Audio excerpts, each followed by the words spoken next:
Hey Isaac! I am here to review your game, Forge War! Yay! Alright, so we received a digital version of this to review, so of course I'm gonna kind of go over what we thought about the digital.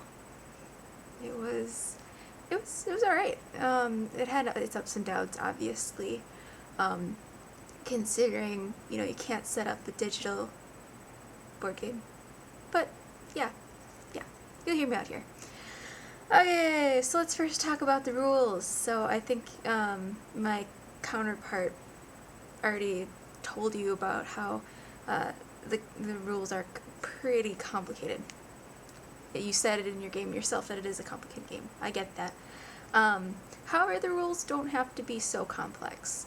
There are some places where you can really simplify things and make it easier for people to catch on a little bit faster. And some of those sections that I found that could be simplified are the mining phase section. There's just a little bit of rambling, I think, that happens in there that you could kind of cut out. Try to, use as least words as possible to describe it, get the main bullet points down and just kind of pick and choose your words really carefully. Another area was also the merchant section. That one also needed a little bit of help.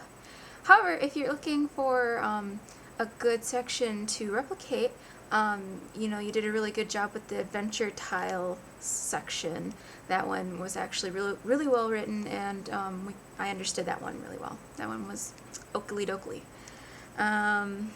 Yeah, another thing about the rules was it's funny because sometimes really simple things get overlooked, like how many players are meant for the game. I mean, as I read through it, I kind of got the point. It's kind of like a 2 to 6 player game, I'm thinking, but it would really help if you specified in the rules how many people actually play, which it doesn't. So I'm just pointing that out, letting you know. All right.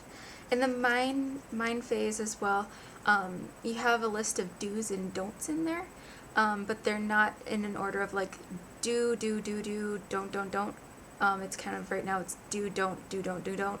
It should probably be put in order of all do's and then all don'ts, just so people can latch on to that a little bit faster and easier.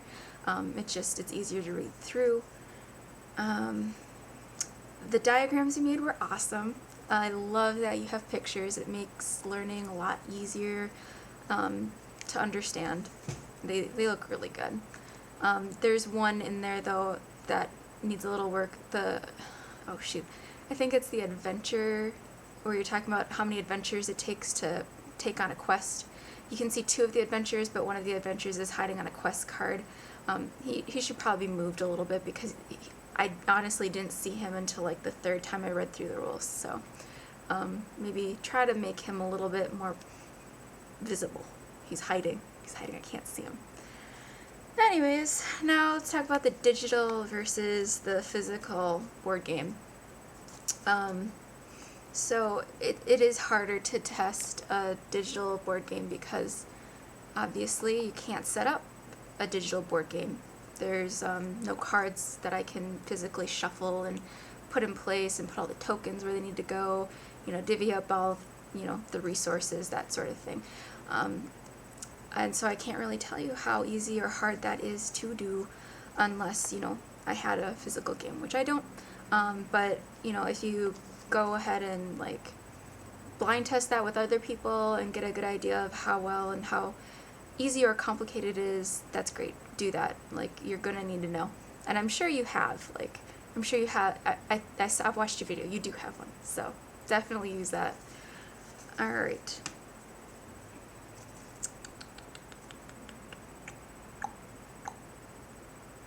But on the other hand, having a digital version of this game is wonderful because you can get it out to so many people and share it with everybody. Like, that's really awesome. Another great plus to this is you really don't have to worry about setting it up. It's a lot easier to play the game because there is no setting up or tearing down. It's like playing solitaire on your computer. Yeah, it's just so much easier to play on the computer. I get that. That's great. Alright. Alright, now to the gameplay. It is really hard to get through the rules. We talked about that. I'll let that go. Let it go.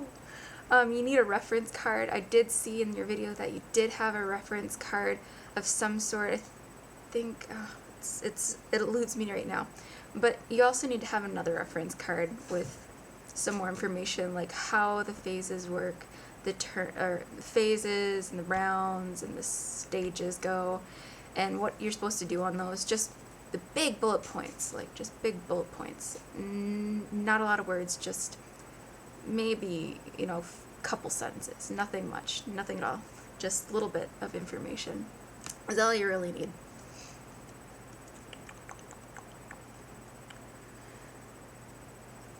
Anyways, I really loved the different phases. They felt like mini games to me.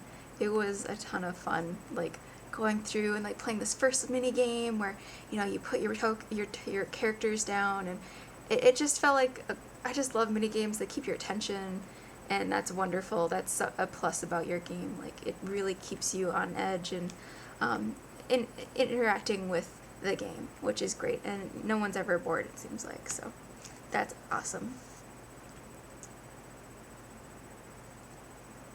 And also, after a while of playing the game and, actually getting really familiar with the rules, playing the game, like, you memorize it. It's not hard to figure out the game after you've gotten the rules down.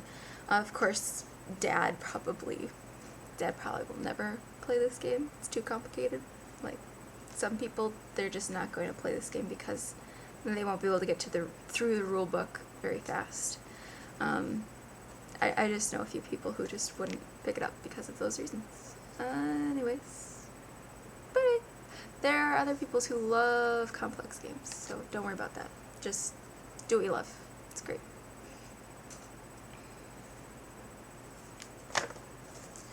Now back to design and art. Your art was really nice. I appreciate the nice art. It's very good. All of the quests were wonderful.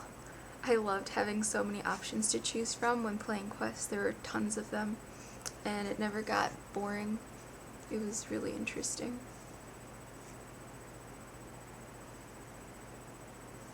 However, on the quest cards, you have the progression boxes, and then you have the rewards next to the progression boxes. However, you don't have like a separation between the progress and the rewards, which is kind of cluttered and hard to understand. So I would suggest putting another line between the last progression box and the rewards, because it would just make things a lot easier to understand. Or you could try like making the rewards like with a different background or something, just to denote that, hey, this is different. This is the rewards. It's not part. I mean, it is part of the card, but it's not the progression. This is what you get. This is what you get. Yeah. The adventure titles are a great idea. Like I like those in the game. They're a great addition. And but the one thing with them is it's so hard to remember what like an S stands for, or just the letters are too complicated.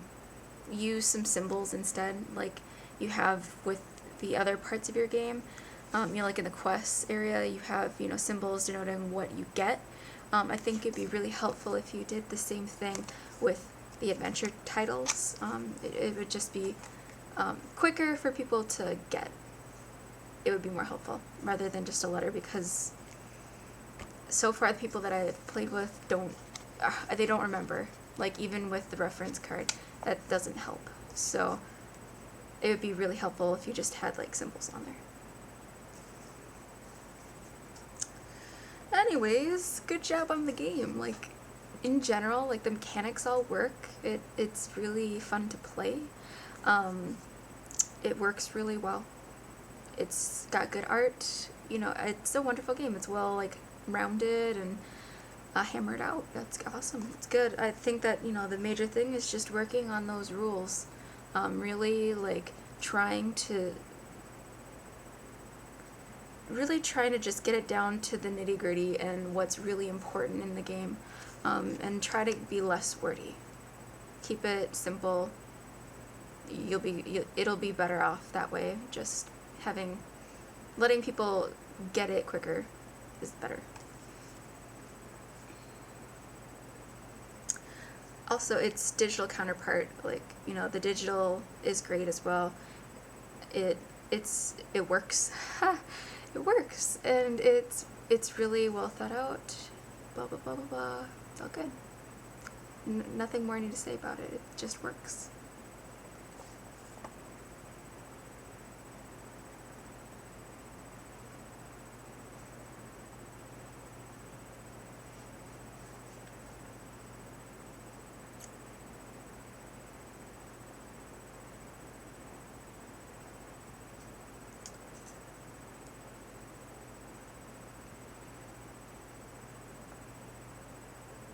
Alright, I think that's it. So thanks for checking out. So thanks for sending me your game to review. Let me know if you have any more questions. I'll send you your rule sheet back with a few more notes that I did write on them. I'm just getting a little bit more specific. I did a little bit of editing for you, and just kind of pointed out a couple other things that are too nitpicky for this video. So, alright, thanks, bye!